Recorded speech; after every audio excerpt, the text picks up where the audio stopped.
Your Notre Dame live stream will begin soon. Thanks for watching.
Your Notre Dame live stream will begin soon. Thanks for watching.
Your Notre Dame live stream will begin soon. Thanks for watching.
Your Notre Dame live stream will begin soon.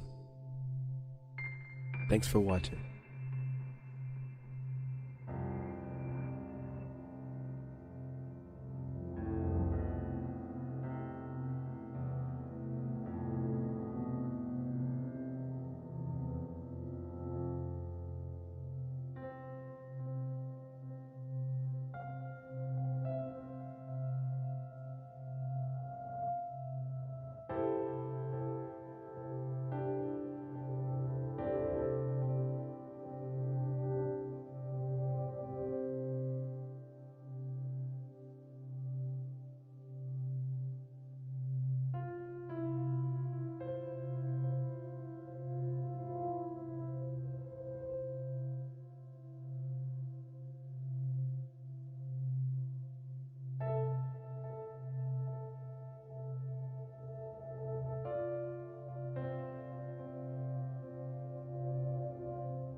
Your Notre Dame live stream will begin soon.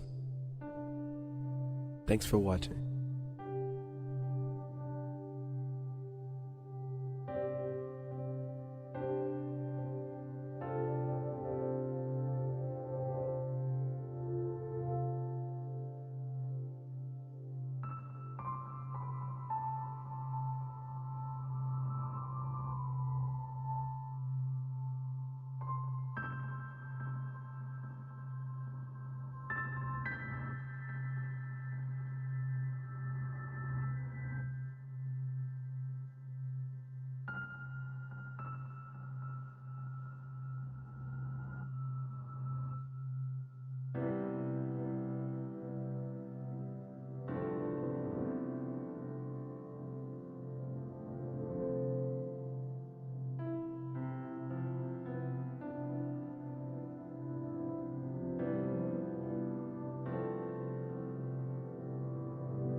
Your Notre Dame live stream will begin soon.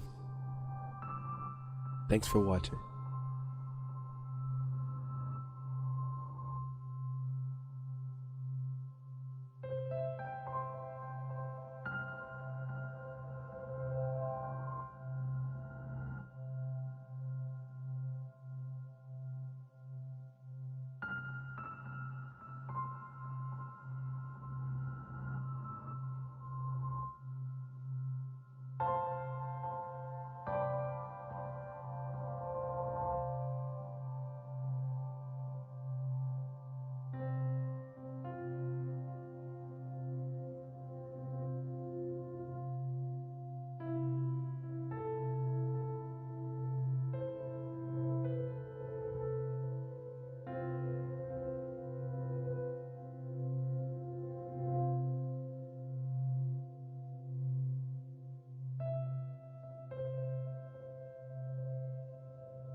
Your Notre Dame live stream will begin soon. Thanks for watching.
Your Notre Dame live stream will begin soon. Thanks for watching.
Your Notre Dame live stream will begin soon. Thanks for watching.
Your Notre Dame live stream will begin soon.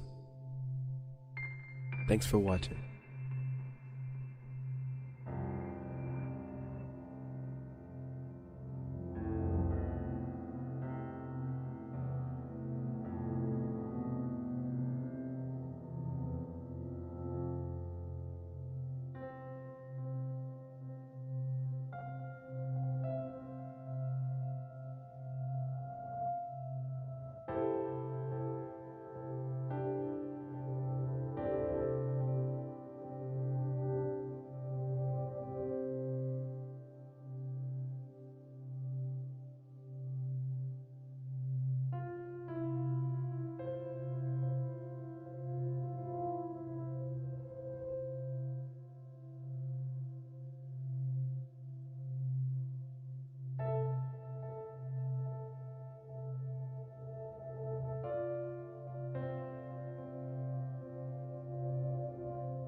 Your Notre Dame live stream will begin soon.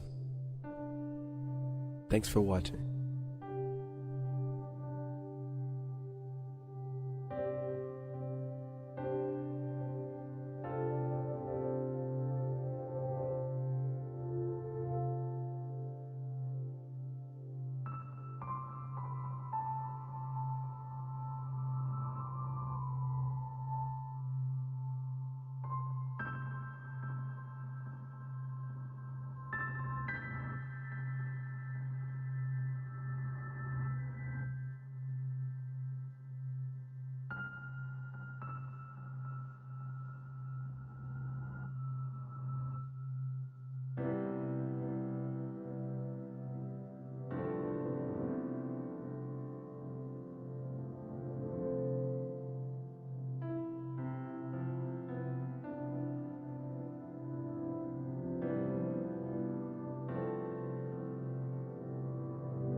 Your Notre Dame live stream will begin soon.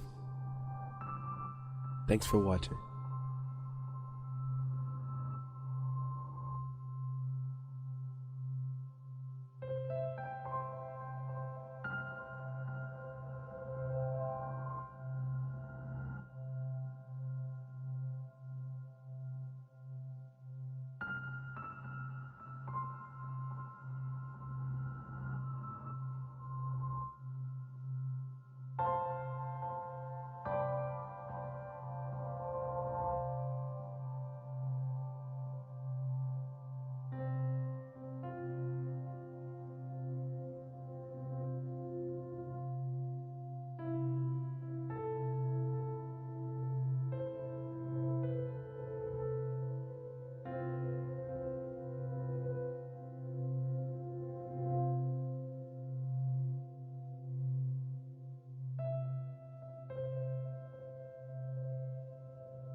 Your Notre Dame live stream will begin soon. Thanks for watching.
Your Notre Dame live stream will begin soon.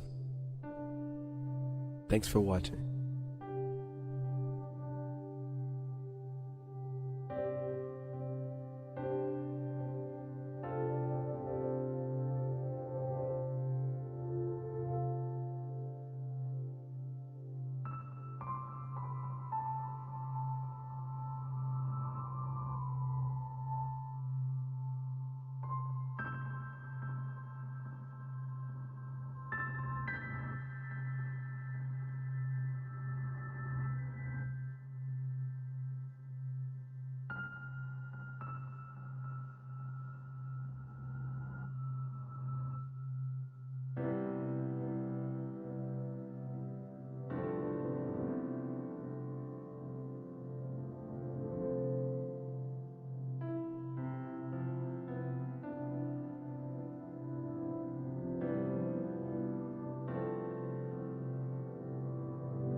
Your Notre Dame live stream will begin soon. Thanks for watching.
Your Notre Dame live stream will begin soon.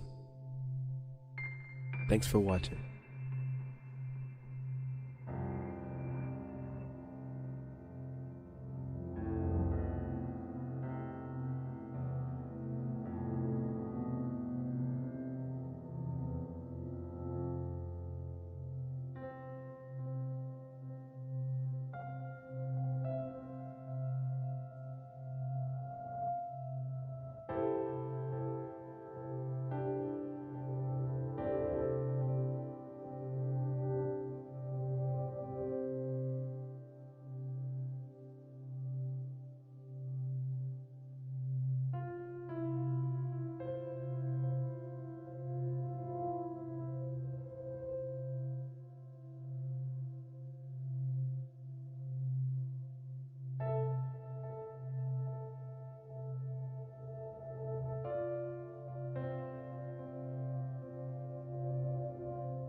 Your Notre Dame live stream will begin soon. Thanks for watching.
Your Notre Dame live stream will begin soon.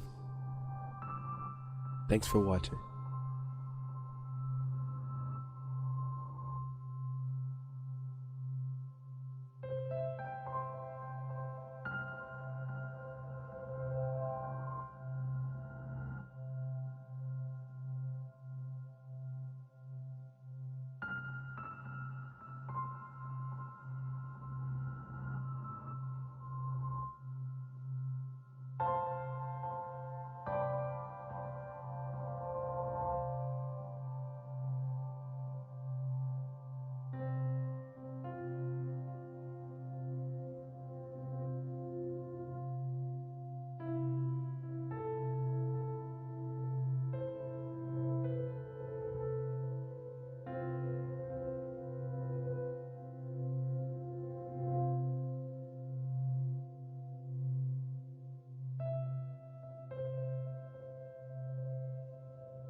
Your Notre Dame live stream will begin soon.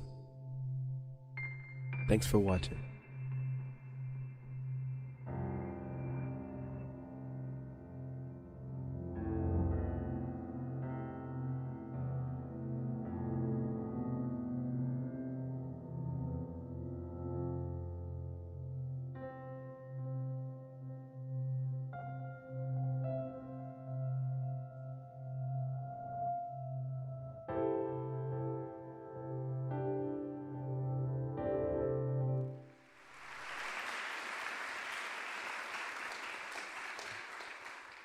Good evening. My name is Therese Corey, and I'm the director of the Jacques Maritain Center here at the University of Notre Dame. The Maritain Center is the beacon for Catholic philosophy here at Notre Dame. Our mission is to foster intellectual discussions of the perennial questions of human existence, inspired by the thought of Thomas Aquinas and his great 20th century disciple Jacques Maritain, as well as other great philosophers of the past. Through the Maritain Fellows Program, over 70 Notre Dame students are deepening their intellectual life outside the classroom in life-changing ways, exploring challenging questions about faith and reason alongside invited speakers and professors. And the work of the Center's History of Philosophy Forum, which knits together a large global network of scholars, reminds us that ideas from the brilliant minds of the past, philosophers like Aristotle, Aquinas, Kant, or Edith Stein, can continue to guide our lives fruitfully today. Within the Maritain Center's ever-expanding programming, the most important event of the year is our annual Maritain Lecture. This annual lecture brings together Notre Dame, St. Mary's, Holy Cross, and the surrounding local community to hear research from the greatest experts of our day on fundamental topics in the Catholic intellectual tradition. This year, I am deeply honored to be able to introduce as our 2026 Maritain Lecturer, Bishop Robert Barron.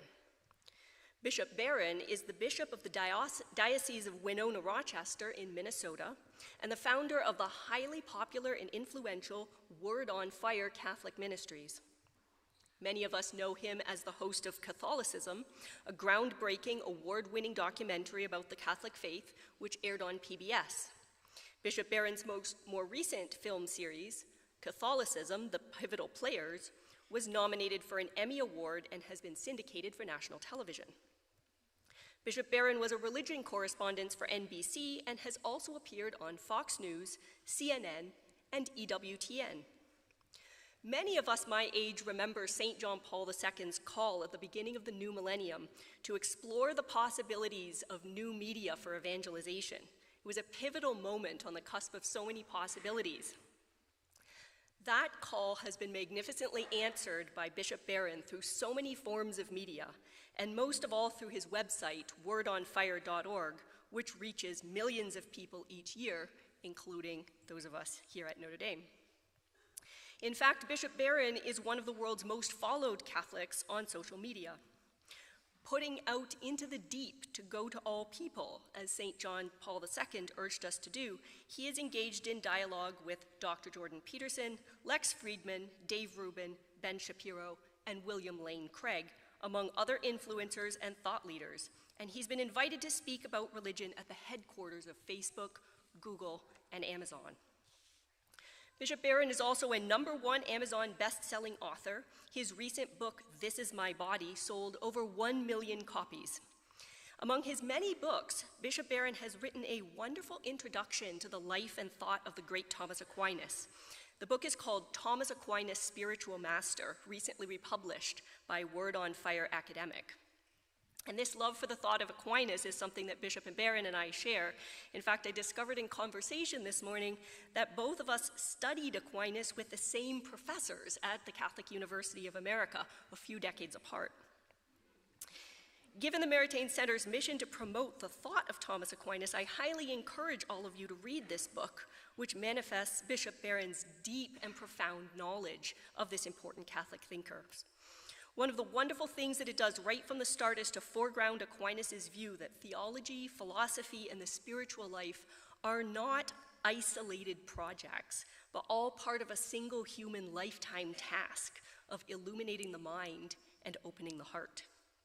Is this not such an important message for us today as we struggle to overcome the fragmentation in every area of modern life? Bishop Barron is a longtime friend of Notre Dame. What a delight it is for us to be able to hear from him in person tonight in a lecture entitled An Old Testament Theology of God. Please join me in welcoming Bishop Robert Barron.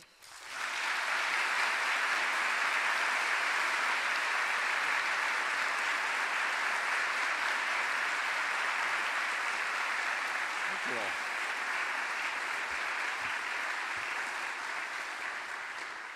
That's very kind. Thank you very much. It is a joy to come back to Notre Dame, as you heard. I was a student here back in 1977, 1978. I was a freshman. Before I entered the seminary, I was here. And that was a great year for Notre Dame. They won the national title in football. The basketball team came to the Final Four, so it was a great sports year at Notre Dame. It also was the year when I was making my first kind of moves in the direction of the priesthood. I'm staying right now in Corby Hall, in a room sort of in the back there, and I can see the lake road that leads down to Old College. And I used to walk from my dorm room in Flanner, that was a dorm in those days, and down to Old College to talk to Father Tom McNally, who was this wonderful Holy Cross priest, died just a few months ago at the age of 98. And he was my first real spiritual director that started me on a path toward the priesthood. So I thought about him today, and I was praying for him. Well, then, many years later, I came back to Notre Dame as a scholar in residence. And I taught a course, and I worked on a book, and I lived at Moreau Seminary across the lake. My good friend Bill Miss Campbell was the rector at the time. Bill has one fan, huh? He's got a few more fans. At that time, Father Pat Neary was the vice rector. He's now my colleague up in Minnesota. He's the Bishop of St. Cloud. And when I was there in that year, there was a whole slew of these young guys who were novices and postulants just starting out in the order. And it's such a joy for me. I feel a kind of father's pride in seeing them now moving into key positions here at Notre Dame. Father Steve Caith, who's a great member of the history department. Father Greg Hake, I just heard he's been named vice president of mission and world domination or something here. And then Pete McCormick is your...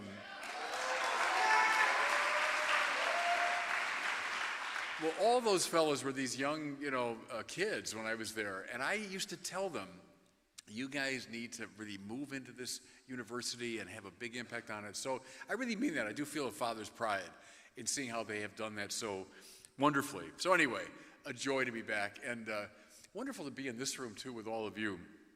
To share some reflections you heard now on an Old Testament theology of God. This is coming out of, maybe some of you have seen or have the Word on Fire Bible, this beautiful series that we're bringing out, which has the biblical text and then beautiful artwork, but also commentaries on the scriptural text. And so in connection with that, I worked for the past many years on a 2-volume commentary on the Old Testament. And this talk tonight is kind of a distillation of some of those themes. So that's the intro. So I've just completed this 2-volume commentary on the entire Old Testament. When I undertook the project several years ago, many suggested to me that as a systematic theologian and bishop, but not someone formally trained in biblical exegesis, I was in no position to write such a commentary. This observation itself is, in my judgment, a sign of a serious corruption in the life of the church. Look, without doubt, the most significant biblical interpreters in the ancient church were precisely bishop theologians. I'm thinking, of course, of Ambrose of Milan, Irenaeus of Lyon, Chrysostom, Athanasius, Gregory of Nyssa, Gregory the Great, most notably Augustine of Hippo, all bishop theologians. If one had asked any of these worthies to distinguish between his theology, his biblical analysis, and his spiritual preaching, he would have been, I think, at a loss. For each of these exercises informed and washed over the others. The unity of spirituality, theology, and Bible endured through the High Middle Ages. Indeed, one might identify Bonaventure, Anselm, and Peter Lombard as medieval inheritors of the patristic figures just mentioned. The great Hans Urs von Balthasar, maybe the greatest Catholic theologian of the last century, commented that the single greatest tragedy in the history of the church, it's interesting, this great figure thought the greatest tragedy was not the 1054 split, nor the Protestant Reformation, but rather the division between theology and spirituality that occurred at the end of the Middle Ages, when figures such as Suso and Tauler and Meister Eckhart were identified as representing a tradition standing over and against the academic theology undertaken in the universities. The falling asunder of the patristic and medieval consensus only accelerated, I think, with the development of the historical critical method of biblical analysis at the beginning of the modern period. For most of the founders of this approach, the sharp differentiation between biblical analysis and the traditional theology and preaching of the church was essential to the maintenance of the scientific character of their work. When I was studying scripture at the seminary some 40 years ago, when the historical critical method was all the rage, I once asked my Bible professor, after we had exegeted a particular text, what he thought God was saying in this text.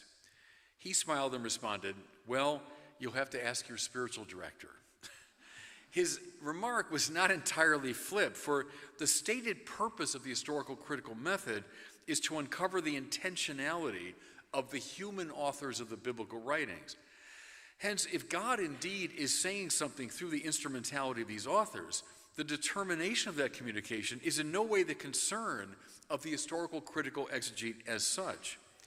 In so much of the historical critical literature, theology, especially of a more traditional coloring, is characterized as distorting overlay rather than as clarifying interpretive lens. Now, it's my conviction that the disassociation of preaching, spirituality, theology, and biblical exegesis has been massively deleterious to the church. Despite Vatican II's call for a renewal of biblical study and a deepening of a scriptural sensibility, much of our preaching has become less biblical and more experiential. Despite Vatican II's insistence that the Bible is the soul of theology, too much of our academic theology since the Council has severed itself from its biblical roots and is concentrated almost exclusively on culture analysis, hermeneutics, and philosophy of religion. In 1988, Joseph Cardinal Ratzinger, then prefect for the Congregation of the Doctrine of the Faith, gave a seminal lecture entitled Biblical Interpretation in Crisis. In this presentation, he extolled the virtues of the historical critical method, but also complained of its hegemony and called for the retrieval of a more integrated patristic style of biblical reading. Though largely poo-pooed by the biblical establishment at the time, this lecture has proved to be crucially important for a new generation of scriptural exegetes. I count myself in this number. It was Ratzinger who gave me, as a bishop and a systematician, the courage to interpret the Old Testament. So, what I want to do in this brief paper is to share some of the insights regarding the doctrine of God that I gleaned from an unapologetically theological reading of the Hebrew Scriptures. Okay, point one, I'm calling it God's incomparability in the Old Testament. God's incomparability. I want to commence this exploration of the biblical doctrine of God in a perhaps surprising place, namely that middle section of the book of the prophet Isaiah that the scholars have designated as Deutero, or Second Isaiah. Composed most likely at the time of the return of the exiles from their captivity in Babylon, this highly poetic text represents one of the high water marks of the biblical sensibility in regard to the God of Israel. The author of Second Isaiah certainly echoes a number of themes from the historical Isaiah, including the judgment of God on Israel's sin, the preservation of a holy remnant of the chosen people. Here's just one representative quote. See, the Lord God comes with might, and his arm rules for him. He will feed his flock like a shepherd. He will gather the lambs in his arms, carrying them in his bosom. Isaiah 40, 10 through 11. But one might conclude that this judging and redeeming God is the divinity who's specially devoted to a particular people, Israel, a powerful deity indeed, but one among many. But Second Isaiah wants to make eminently clear that such an interpretation would be crucially inadequate. For again and again, with almost comic repetitiousness, he insists on the incomparability of the God of Israel. In chapters 40 through 55, that's what's usually designated Deutero-Isaiah, we find references to this divine peerlessness practically everywhere, echoing like the refrain of a song. I'll give you just a few examples. First, to whom then will you liken, or what likeness compare with him? That's Isaiah 40, 18. And, to whom then will you compare me, or who is my equal, says the Holy One? Isaiah 40, 25. And, I am the Lord, there is no other. Besides me, there is no other God. I am the Lord, and there is no other. Isaiah 45, 5 and 6. And there is no other God besides me, a righteous Savior. There's no one besides me. Isaiah 45, 21. And to whom will you liken me and make me equal? Compare me as though we were alike. Isaiah 46, 5. And for I am God, there is no other. I'm God, there's no one like me. Isaiah 46, 9. I'll give you one more. I'm the first and I'm the last. Besides me, there is no God. There is no God besides me. There's no other rock, not one. Isaiah 44, 6. One gets the impression that the author doesn't want us to miss this point, right? That's in one little section of 2nd Isaiah. Okay. Now, there are practically equal number of texts in this same section of Isaiah, which are corollary in the measure that they insist upon God's status as the creator of all finite things. Here's a few. The Lord is the everlasting God, the creator of the ends of the earth. Isaiah 40, 28. Thus says the God, the Lord, who created the heavens, stretched them out. Isaiah 42, 5. And, but now says the Lord, who created you, O Jacob. He formed you, O Israel. Isaiah 43, 1. And, for thus says the Lord, who created the heavens. He is God who formed the earth and made it. Finally, You've forgotten the Lord your Maker, who stretched out the heavens and laid the foundations of the earth. Okay, now why did I say that these assertions about God's incomparability and God's status as creator, why do I say they're correlative?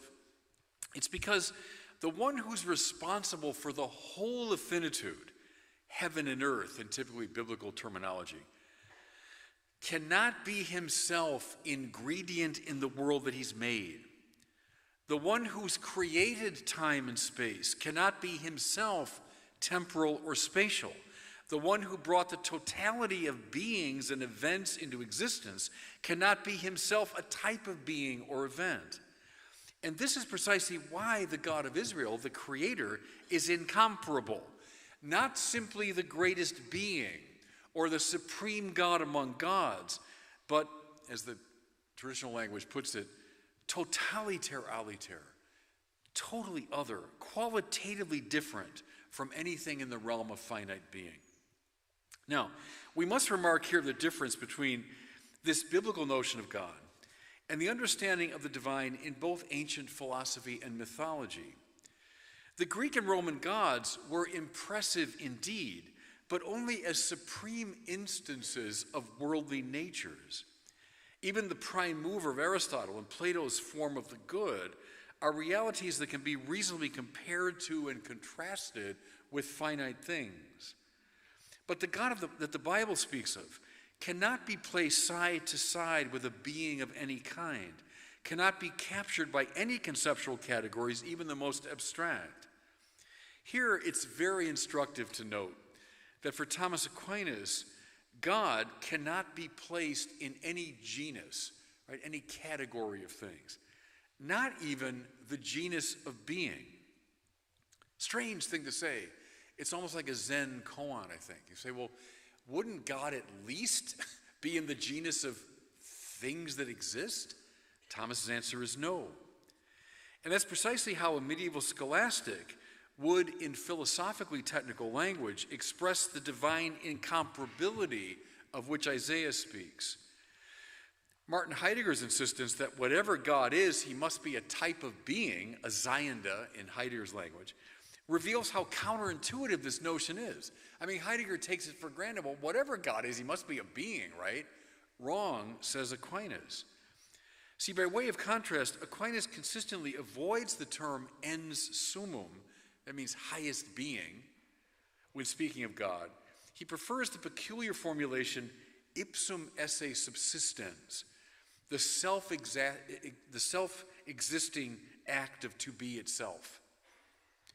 St. Anselm's famous description of God is that than which nothing greater can be thought. Remember, those who studied the ontological argument begins with this designation of God, that than which nothing greater can be thought. This is congruent now with what I've been arguing. Though prima facie, it appears as though Anselm's descriptor corresponds to the highest possible being, right? Doesn't it sound like that? This can't be the case. For the highest possible being, plus any existent within the realm of contingent being, would be greater than the highest possible being alone.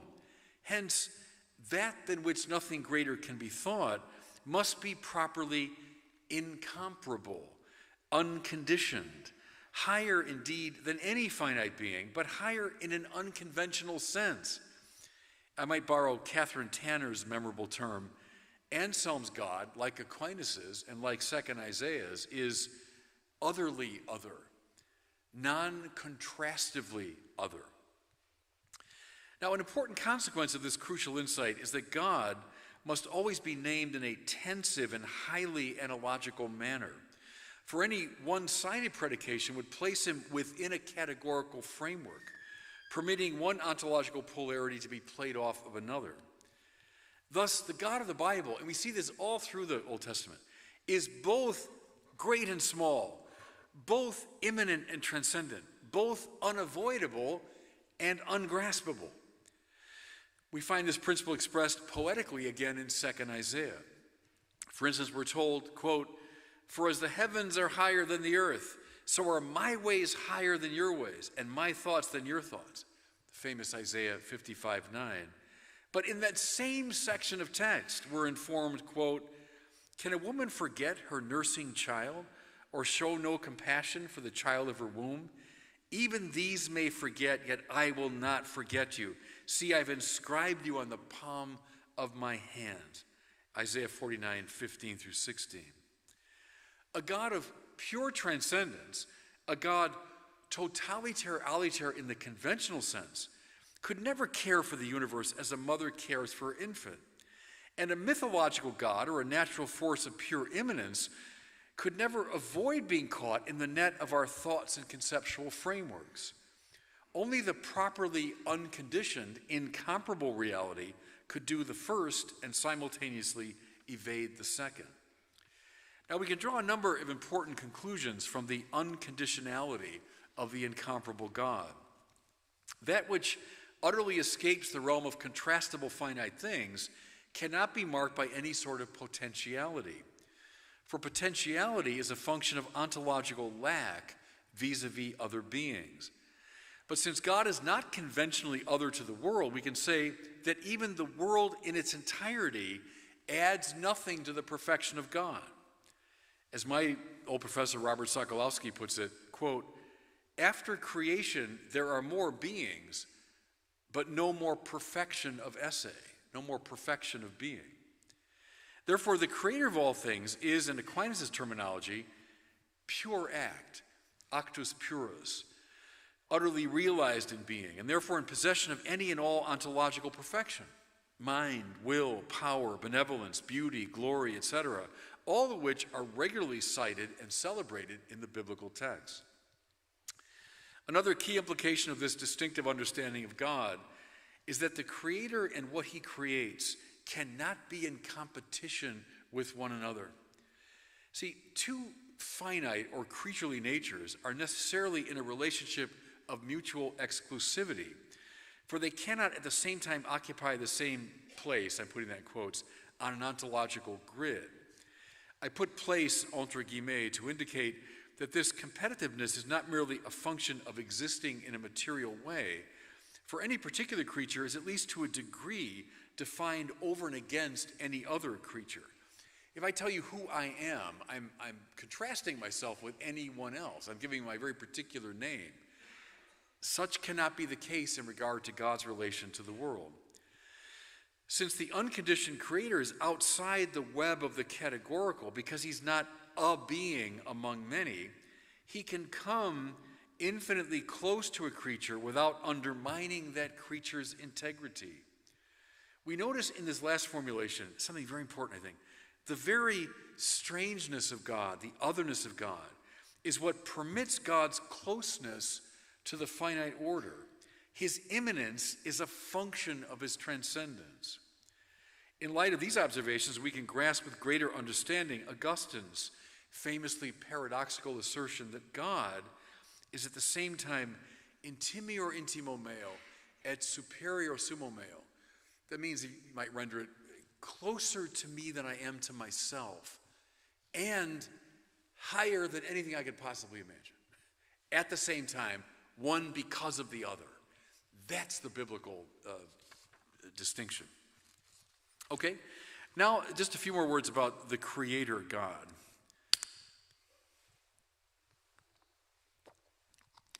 One might be wondering at this point how this analysis squares with the claim in the opening lines of the book of Genesis that God creates not so much ex nihilo, out of nothing, but rather out of the primal chaos. In Hebrew, the tohu vabohu. It means something like watery abyss, right? Would this watery abyss not qualify as something like Aristotelian prime matter, making God a powerful being alongside of this co-primordial essence? And would this characterization not be at odds with the claims I've been making about God's unconditionality? What should be plain to any careful interpreter of the Bible is that the author of Genesis is not speaking in a strictly metaphysical sense here, but rather in a moral and spiritual manner. Karl Barth, the great Protestant theologian, I think gets it right when he opines that the tohu vabohu, the watery chaos, represents in his language das Nichtige, the nothing, the power of non-being, which is to say all that stands opposed to God's creative intentions for the world. This watery chaos reasserts itself, poetically speaking, in the flood of Noah, in the Red Sea blocking the Israelite flight from Egypt, in the great basin of water situated at the entrance of the Holy of Holies in the temple, and indeed in the stormy water that threatens to swamp the boat in which Jesus and his disciples are sailing. What the author of Genesis asserts, therefore, at the commencement of his text is that God's power resists this non-being and can establish order despite its resistance. What is of clearer metaphysical significance is the assertion in the very first line of Genesis that God created the heavens and the earth, which again functions as biblical code for the totality of finite existence. Whatever is not God has been created by the one who is qualitatively other than what has been created. I might amplify this last point through a comparison with other accounts of creation from the ancient world. In almost all such narratives, order is brought about through some act of primordial violence, one God defeating another or mastering some ontological opposition. But as we've seen, no such metaphysical state of affairs can obtain in regard to the unconditioned creator. Hence, as Genesis clearly teaches, God does not bring about order through violence or conquest, but rather peaceably through an act of speech. Let there be light, and there was light, Genesis 1:3. Though sin will introduce violence into God's world on a massive scale, violence cannot be construed as ontologically foundational or as a condition for the possibility of right order. It's worth noting that the more philosophical accounts of cosmic origin from antiquity retain something of the mythological flavor that we've just described. For Plato's demiurgos, the demiurge, impresses form upon receptive matter. Aristotle's prime mover shapes prime matter through irresistible attraction. But there's none of this coercive intervention in the biblical story. When later theologians endeavored to express this truth in more conceptually precise language, they indeed spoke of creatio ex nihilo, creation from nothing, implying that literally nothing stands over and against God as he speaks the world into existence. The metaphor of divine speech permits us to see still another crucially important truth regarding the metaphysical structure of the world. Since all finite things have been spoken into being, that is to say, created through an act of intelligence, they all must be stamped by an objective intelligibility or formal identity.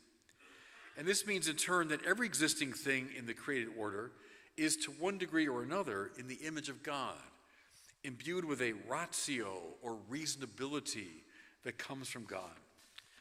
As Joseph Pieper, the great 20th century Thomist, very much kind of a German counterpart to Jacques Maritain, as Pieper reminded us so often in his writings, this is the ground for the claim made so often by the medieval philosophers that truth is a transcendental property of all reality. Things are necessarily true not because we know them, but because they've already been known into existence by the intelligent creator. When we come to know things, we are quite literally recognizing them, which is to say, recognizing them, thinking again what's already been thought antecedently. From this follows the perhaps surprising claim of Thomas Aquinas in his famous disputed question, De Veritate, that in every particular act of knowing, God's existence is implicitly co-known. Why now? Well, because for any instance of intelligibility is grounded finally in the creative intelligence that spoke the world into being. With remarkable poetic economy of expression, these subtle truths are conveyed in the Genesis narrative of Adam at God's behest giving names to the animals. As we saw, the incomparable God has made the universe in its entirety. He can't be marked by any ontological lack, and hence cannot be in any sort of relationship of dependency vis-a-vis the world. And this entails that the very being of the created realm is the result of the sheerest act of love, since to love is to will the good of the other, and God is literally incapable of standing in any sort of need. He cannot, even in principle, benefit from goods which he himself has already given. Therefore, whatever creation offers to God, think about this at the Mass, whatever creation offers to God breaks against the rock of the divine self-sufficiency and redounds to the advantage of the offerer. Why do I offer Mass? Because God needs it? No, God needs nothing. But in that very offering of Christ's sacrifice to the Father, it redounds to my benefit. There's a liturgical implication. We see throughout the Old Testament an extraordinary stress upon and interest in the manner in which Israel directs its praise to God. But we'd be utterly remiss to understand this in a pagan manner, according to which divinity somehow needs the praise of humanity and demands it out of self-interest. The template for grasping the nature of Israel's worship of God is in these perhaps overly familiar opening verses of Genesis. We notice how the created elements come forth from God in a stately procession, one following elegantly and regularly upon another. Quote, and there was evening and there was morning the first day, and there was evening and there was morning the second day, evening and morning the third day, etc. It does not require too great a leap of imagination to see here a kind of liturgical procession. And of course, at the conclusion of the march, come Adam and Eve, quote, then God said, let us make humankind in our image according to our likeness. So God created humankind in his image. In the image of God, he created them. We may infer that just as the one who will lead the liturgical prayer comes at the end of the opening procession, so human beings, the last of God's creatures, are intended to lead all creation in a chorus of praise to the Creator. So many of the creatures mentioned, mind you, sun and moon, animals, the earth itself, were at various times and in various cultures worshipped as divinities. The liturgically flavored Genesis narrative simultaneously strips those elements of divinity, but also indicates their common purpose as the praise of the Creator. Augustine knew the very essence of sin is the tendency to render something creaturely as unconditioned. From its opening verses, the Bible is endeavoring to hold off this tendency. And I want to look a little bit at the famous passage in the book of Exodus where God identifies himself when Moses asks for his name. So much of what I said to this point about the divine incomparability and the divine creativity is summed up and brought to particularly rich expression in the famous scene of the burning bush in the book of Exodus. This pivotal text was rightly seen by the great tradition as of crucial importance for a biblical theology of God. The narrative commences with Moses' vision of a bush that's on fire but not consumed. As the church fathers so perceptively intuited, this image speaks of God's unique manner of being, since it shows how the proximity of true divinity does not compromise creaturely reality, but rather enhances it and makes it more beautifully itself.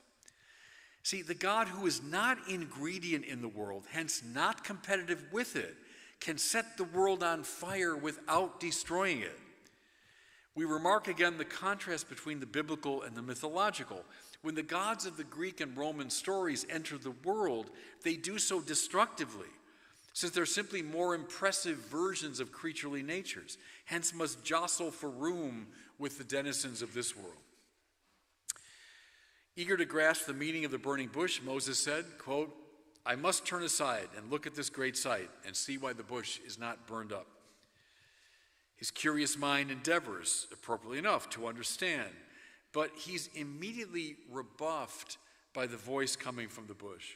Quote, Moses, Moses, come no closer. Remove the sandals from your feet, for the place on which you're standing is holy ground. Exodus 3:3-5. The unconditioned source of existence as such can never be known through an aggressive move of the mind, nor placed into conventional categories that apply to finite things. In a way, the entire tradition of apophaticism in theology is encapsulated in this divine word to Moses, and in the admonition to take off his sandals. See, if one is shod, one can make one's way even on rocky, uneven turf with confidence. But unshod, one is at best tentative. And this sort of caution and hesitation is perfectly appropriate in the presence of the source of existence. Now, having positioned Moses at an appropriate distance, God then speaks to his servant in a remarkably intimate manner. Quote, I'm the God of your father, the God of Abraham, the God of Isaac, the God of Jacob. Exodus 3:6. Though unapproachable, though indeed totalitariter, the unconditioned is no abstract and impersonal force. Rather, he knows Moses and his people by name. Moses is a humble shepherd, his people lowly slaves in Egypt. Therefore, the God revealed in the burning bush certainly can't be grasped, right? But by the same token, he can't be avoided. And this is not a contradictory proposal, but a tensive one, for the reality which creates the entirety of finitude cannot, as we've seen, be an item in the world. Were he a thing, however exalted or mysterious, he could, with requisite effort, both be grasped and avoided. Consider the way in which a distant galaxy can be in principle known and in practice utterly ignored.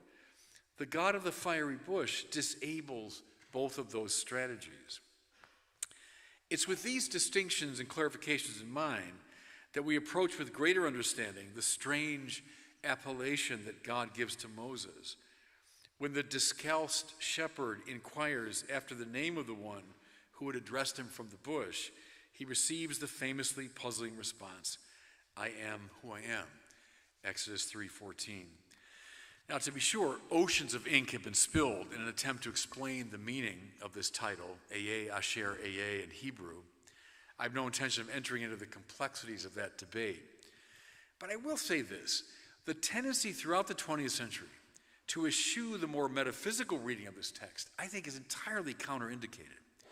Practically every scholar who's considered this text in the last 75 years, certainly all the ones that I read and who taught me when I was coming of age, insisted it meant anything but I am who I am, preferring I will be who I will be, I'm the one who's utterly faithful, I will be what tomorrow demands. I don't know where that one came from, but I read that in one of these.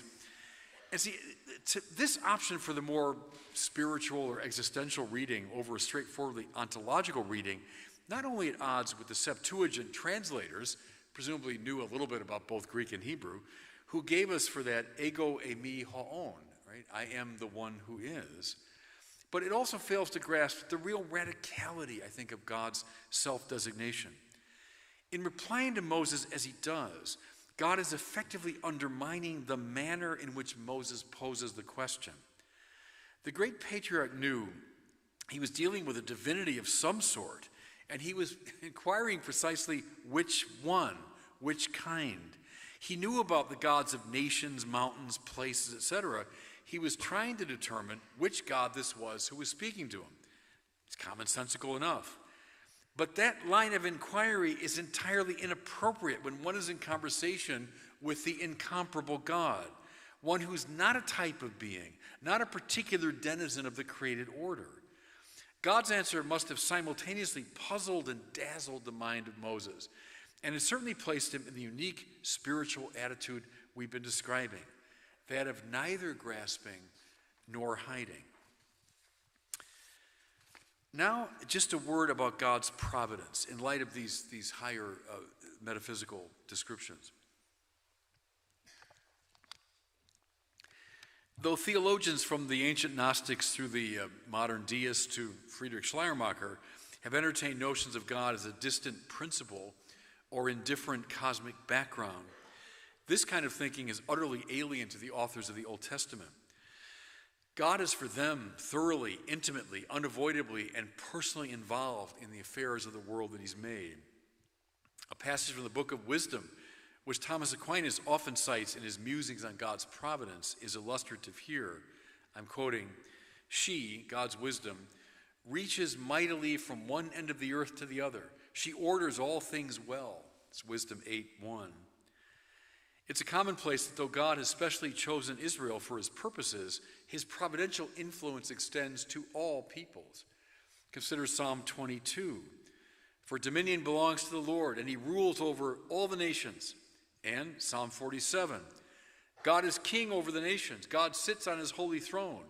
For the Lord the Most High is awesome, great king over all the earth." And Daniel.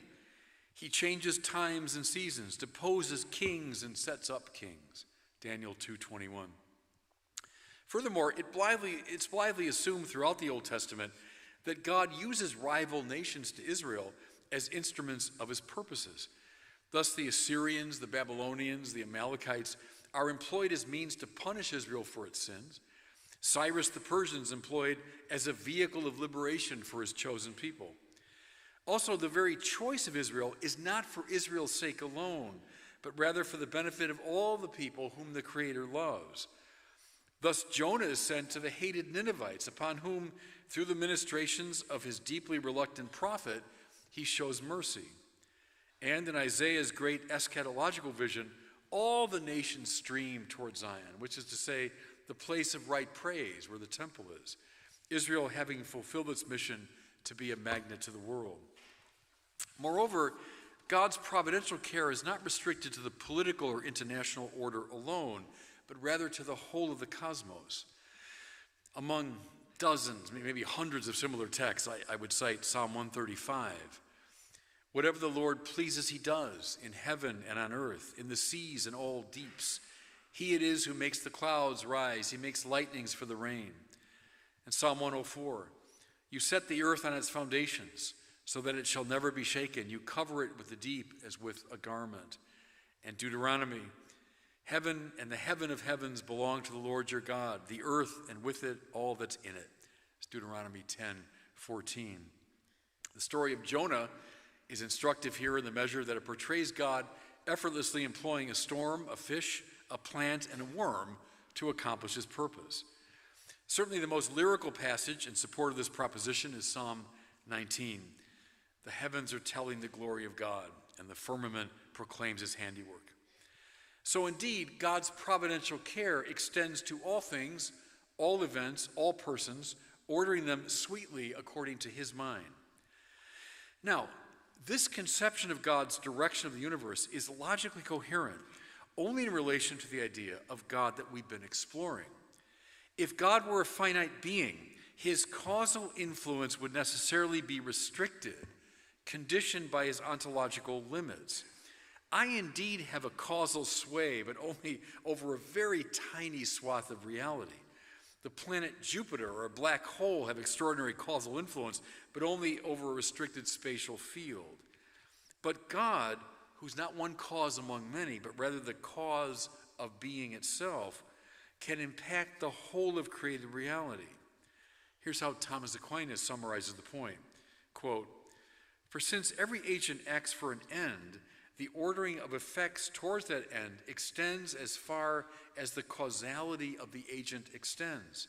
But the causality of God, who's the first agent, extends to all being, not only to constituent principles of species, but also to the individualizing principles, not only of things incorruptible, but also of things corruptible. Hence, all things that exist in whatsoever manner are necessarily directed by God towards some end. See, everybody, the universality of God's providential reach is a concomitant to his ontological nature as incomparable. That's how I'm drawing these together. Now, an obvious objection presents itself here. While we might accept God's determining providence in regard to the movements of nature, it seems difficult to reconcile it with the free acts of human beings. If God's directing providence truly extends to particulars, wouldn't the supposed self-direction of human beings be more or less an illusion? Though this question is a classical one, we have to be suspicious of its metaphysical assumptions, namely that God's action is competitive with human action, that his freedom is in tension with ours. But again, this is to presume that God is a being among many, jostling with us for position within the same framework. In point of fact, God's purposive freedom interacts so effortlessly with ours that the prophet Isaiah can say, it's one of my favorite passages, again like a Zen koan. This is Isaiah 26:12.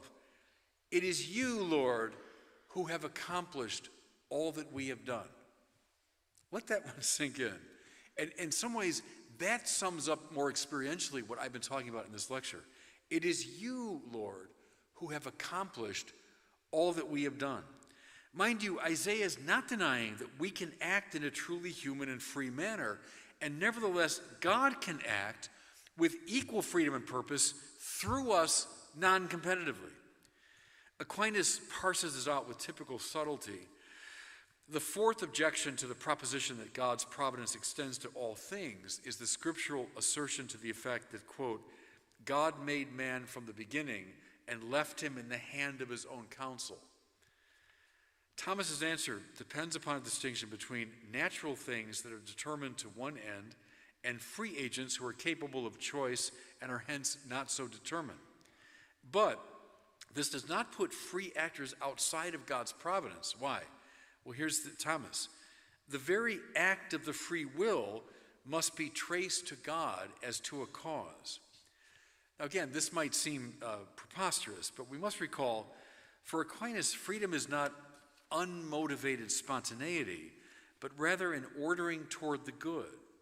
So when a conscious agent is in the presence of a variety of goods, none of which is absolute, we speak of that agent having free choice. I could go here or go there. I could come to the lecture or not go to the lecture. I'm in the presence of goods, but neither of which is absolute. But the source of goodness, no matter what, is always God, the supreme good, who can propose particular goods in such a way as to lure human freedom toward the end that God desires. There is on this reading no conflict or competition between infinite and finite freedom, just the contrary. God indeed accomplishing all that we indeed do. Now, lest any of this sound simply academic and abstract, we should turn our attention to a peculiar feature of the biblical narratives. In some of the earlier strata of the tradition, God indeed appears as a human-like figure, and his involvement with worldly affairs seems rather interventionist. But in later stories, reflecting, in my judgment, a more refined theological consciousness, God is not so much a particular character in the narrative, but rather the invisible one who's working non-invasively through the ordinary machinations and activities of the human players. The best example of this dynamic, I think, is in the great texts of 1st and 2nd Samuel. One could read and cogently understand the stories of David, Samuel, Saul, Uriah, and Bathsheba from a purely political or psychological perspective. You could read them that way, they make perfect sense. The motivations and behavior of the characters would be utterly comprehensible within a this-worldly context. And yet, the narrator insists that God, though he never dramatically intervenes, is operative throughout, punishing, drawing, blocking, and accomplishing his purpose. Once again, it's only the incomparable one, the reality in which essence and existence coincide, the non-competitively other, who adequately explains and grounds such a dynamic. Okay, just one more short section, then I'll bring it to a close. And I'm just doing a little bit here on the book of Job, and we spend the rest of our lives. But the book of Job, much of this comes to a head. I'll close these reflections with some trepidation as I turn to the most famously insoluble problem in theology, how to reconcile the goodness of God with the fact of evil. And one of the objections to the proposition that God exists, Aquinas formulates a remarkably elegant argument for atheism. If one of two contraries be infinite, the other would be altogether destroyed. But God is called the infinite good. If God exists, therefore, there would be no evil. But there is evil. Therefore, God does not exist. That's a darn good argument, by the way. Better than the new atheists. That's a good argument. It is, but that's the beauty of Aquinas. Talk about steel manning someone's argument, giving your opponent the best version of his own point of view. The pithy syllogism is but a logically precise formulation of a dilemma well known to the biblical authors. You know, the book of Deuteronomy presents a fairly straightforward proposal to the effect that a just and loving God will reward those who abide by his laws and will punish those who violate them.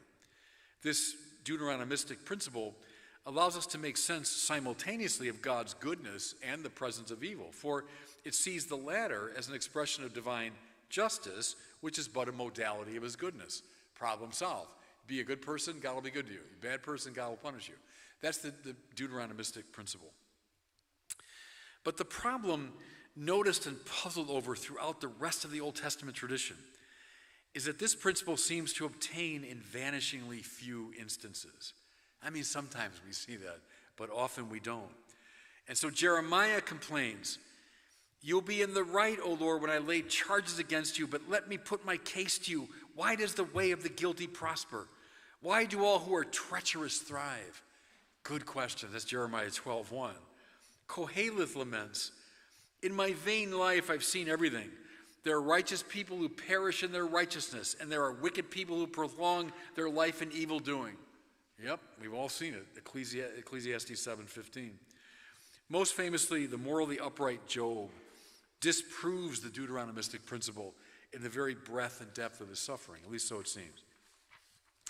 The bulk of the book of Job is given over to the arguments proposed by the three friends of the sufferer, who in various ways reiterate the Deuteronomistic theology, whereby Job's agony must be an answer to some moral turpitude on his part.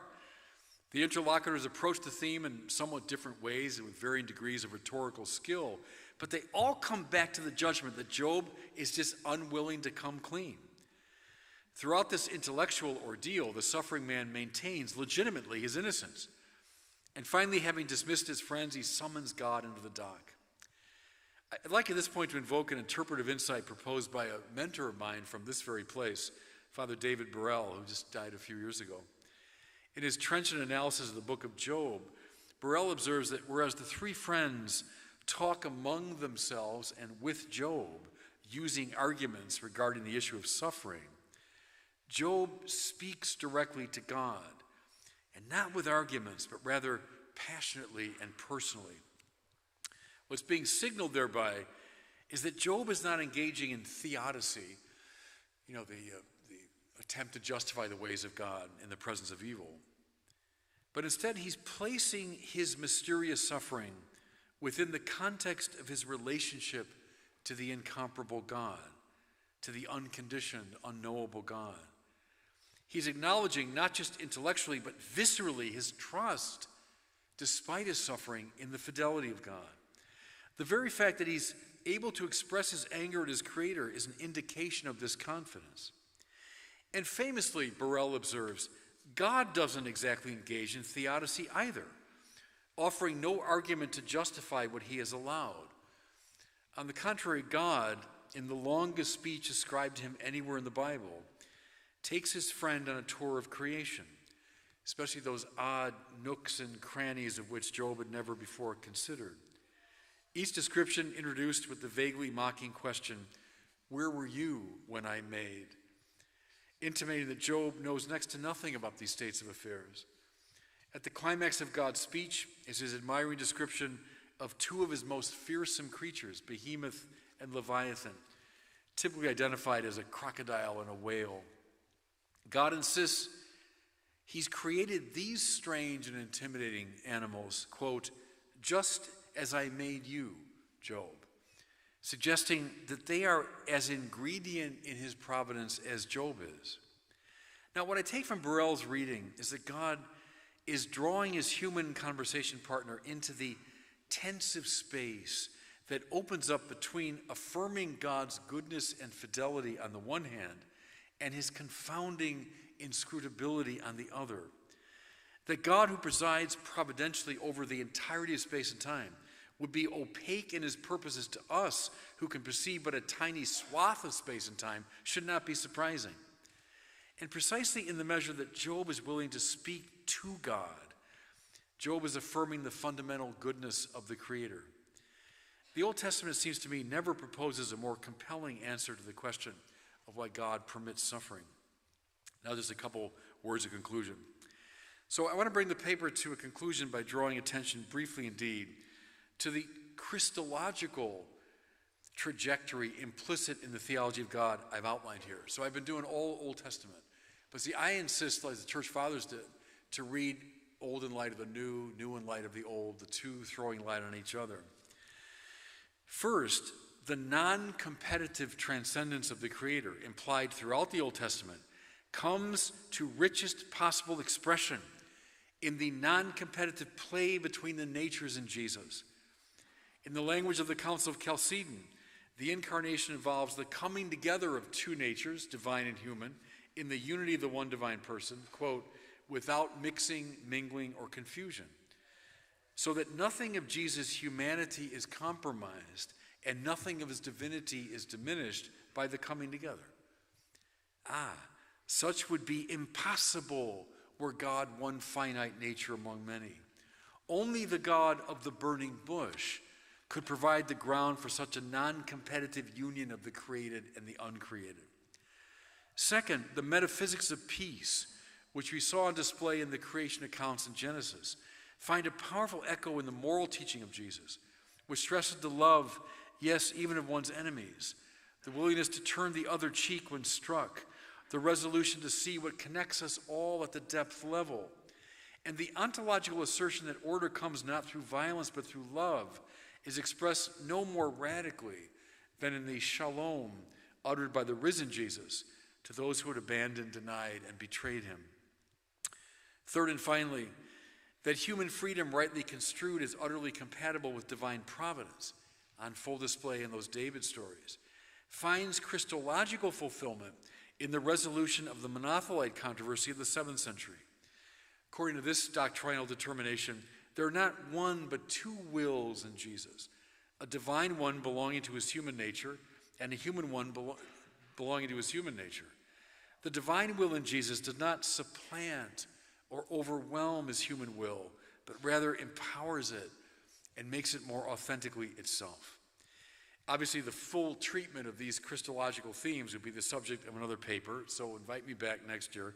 But suffice to say, they indicate something that the church fathers took for granted and that I'm asserting here tonight, that the New Testament lies hidden in the Old and the Old is unveiled in the New. God bless you all. Thanks for listening.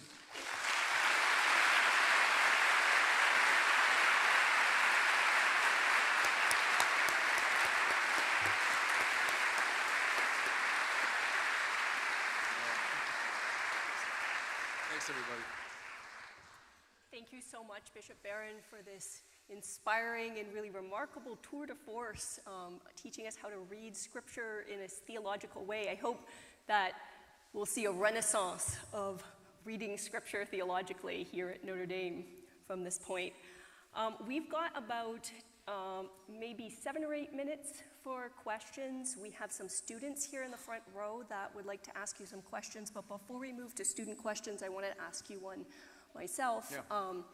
So I loved what you said about the incomparability of God and just how radical that incomparability is. And it reminded me of the sort of problem that Aquinas identifies when we try to think about God, which is that our categories of human thinking always proceed by comparison.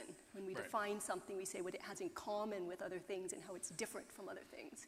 So if God is really incomparable, then our human language and our human concepts just fall short of being able to say anything about him. And so I wondered, does that pose problems for us in terms of reading Scripture where we have to use these human concepts to think about God? Right, and we always do to some degree, obviously. We wouldn't speak at all unless we were drawing, analogies and so on. And of course, Aquinas defends analogical predication, so we don't have equivocal predication or univocal, but analogical. And see, I think that's born of the very incomparability I'm talking about. So it doesn't just mean totaliter aliter simply. Then you'd get Moses Maimonides, you'd get pure equivocation. But the incomparability I'm talking about grounds this sense of God as ungraspable, yes, but at the same time unavoidable, right? Higher than anything I can possibly think of and closer to me than I am to myself. And that's the ground for, I think, properly analogical predication about God. So we say things about God, and then we always have to draw back. Think of Augustine, who said, "Si comprehendis, non est Deus," right? If you understand, that's not God. And Aquinas says something very similar. He said, whatever can be known or understood is less than God himself. And I think that's probably the best way to put it. So, yeah, it's gesturing toward the truth of God, but it's always less than God himself. Because I can't even put him in the genus of being, There is something of, where the streets have no name quality about theology, where you enter I'm from Minnesota now, a whiteout, Because if you know where the street name, well, I kind of know where I'm going. But in the realm of the mystical, the streets have no names. So we've entered into that realm of the incomparable God. That's wonderful, and I hear the echoes of Aquinas in that, so thank you. All right, so our students here in the front row, if you can come forward Please. to the microphone. Thank you so much, Bishop. I'm Ayesh. I'm a student in I'm doing a PhD in theology. Your Excellency said, quote, God's immanence is a function of his transcendence, unquote.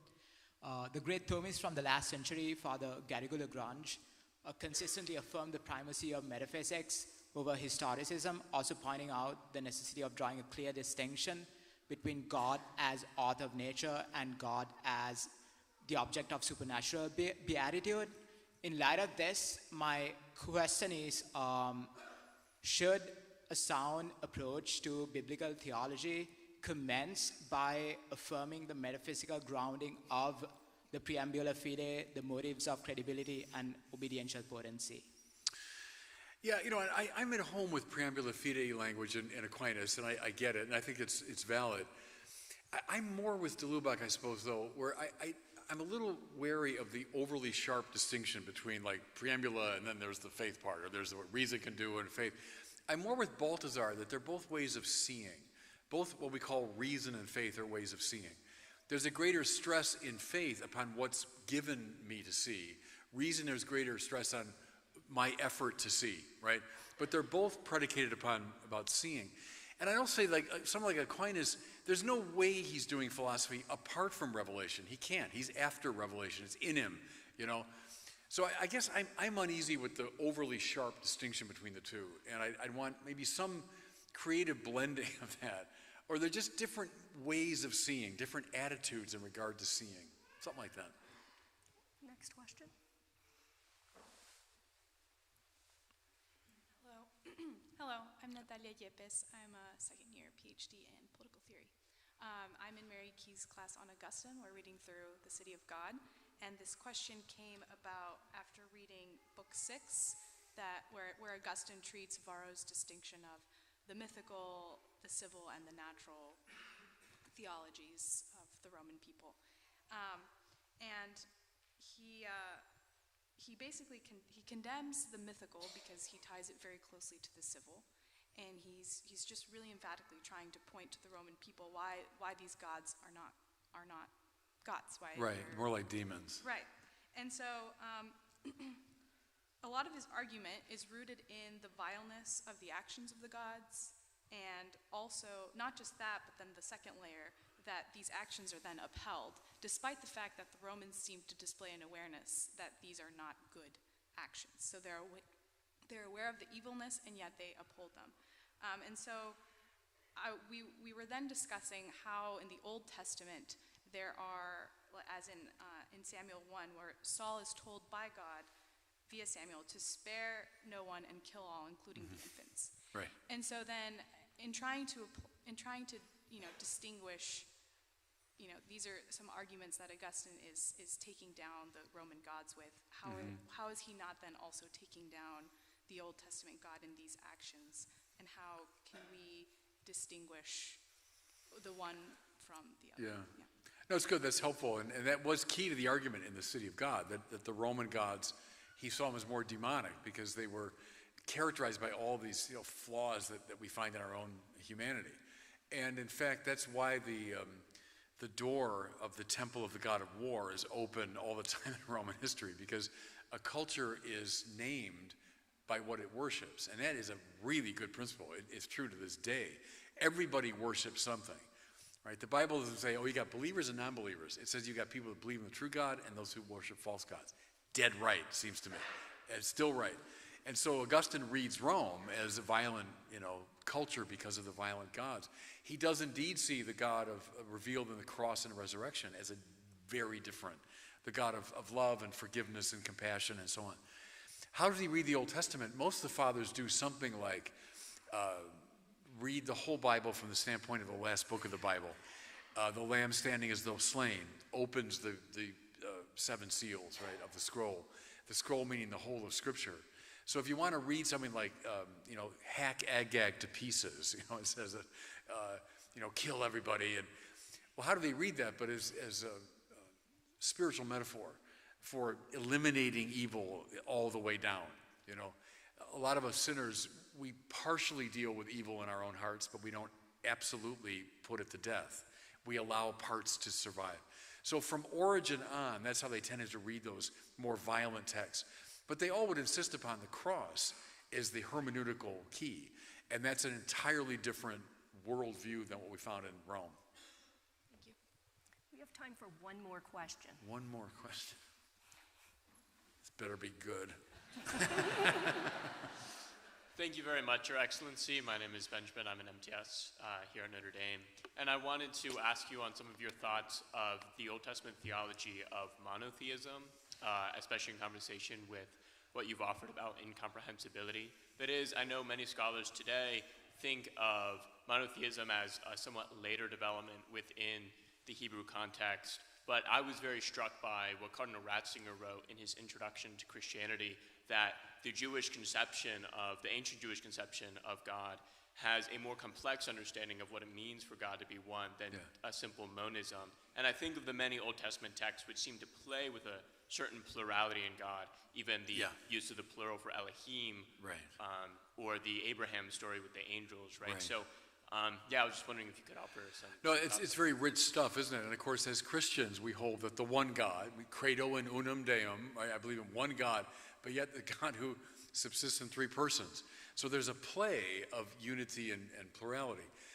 As I remember Ratzinger's analysis there, is that the properly unconditioned has to be sort of beyond the split between the one and the many. So one of the categorical approaches to being that we have is, well, is it one or is it many, right? Well, God, who's the ground of all finite existence, somehow contains within his unity something beyond conventional, as you say, monism or pluralism. And indeed, that's the doctrine of the Trinity. Indeed we say in God, the one God is subsists in three persons. And I think that's anticipated in some of those texts in the Old Testament you talk about. Even God saying, God sort of speaking to another when he creates and so on. That's the unconditioned. Can't be placed in any category, even the one conventionally construed. God's unity is one that contains conventional monism and pluralism. Something like that. Thank you very much. Well, Good. unfortunately, we are out of time, but we have a reception in the lobby, so please join us for further food and drink and conversation and fellowship. And please join me in thanking Bishop Barron again. Thanks, everybody.